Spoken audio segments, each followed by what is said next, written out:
Kia ora. It's been a slow start to the tropical cyclone season up across the southwest Pacific. We've just had one named system so far this year. Now, February tends to be our most active time in terms of tropical cyclones through the southwest Pacific, and we are starting to see more activity already running towards places like Vanuatu, New Caledonia, and even in towards Fiji with some heavy rainfall through there. These areas of cloud showing two areas of low pressure developing and bringing some unsettled weather across those western parts. As we head in towards the weekend, these systems merge together and then run closer towards us here in New Zealand.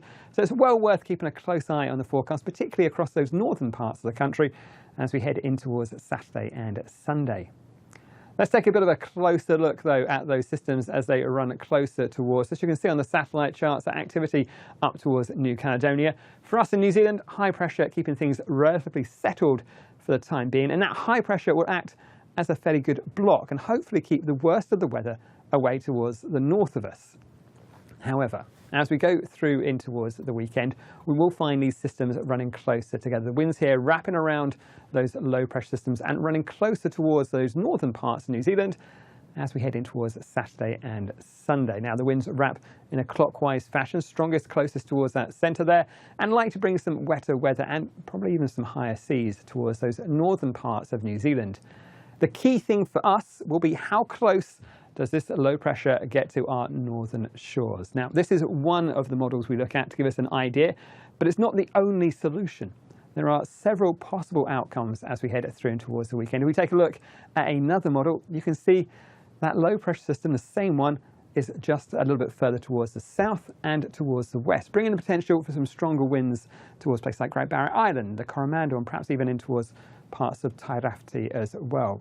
Now, it's not just these two models we look at. We look at a variety of different models in what's called an ensemble approach, and we combine those to see what potential paths we could have for that area of low pressure. So as we head through towards the weekend, each of these white lines is a different model run showing the potential area of low pressure's travel as it runs closer towards us. So you can see that general trend of south and towards the east of us. So the worst of the weather hopefully staying away towards the north. It's these runs that keep it a little bit closer towards us, which is just more of a concern. So we are going to be keeping a really close eye on the system as it runs closer towards us. With that in mind, we have put on our severe weather outlook charts just the chance of some stronger winds and some wetter weather across those far northern parts of New Zealand, up towards places like Great Barrier Island, perhaps for Saturday. And as we go through towards Sunday, perhaps pushing through towards those far northern parts of Tairāwhiti. Now, it's worth saying, we're still several days away. You saw that spread of potential paths as well. So there's still a lot of potential for that system to stay to the north of us or just edge a little bit closer towards us, bringing that risk of some stronger winds and wetter weather around those northern parts of New Zealand. The best thing to do for the next few days is to keep an eye on the forecast. As we get more information as that system runs closer towards us, we'll update the charts on our severe weather outlook. We'll also update the forecast and, importantly, any severe weather watches and warnings as well. And the best place to find all the latest and most up-to-date information is our website, and that's metservice.com.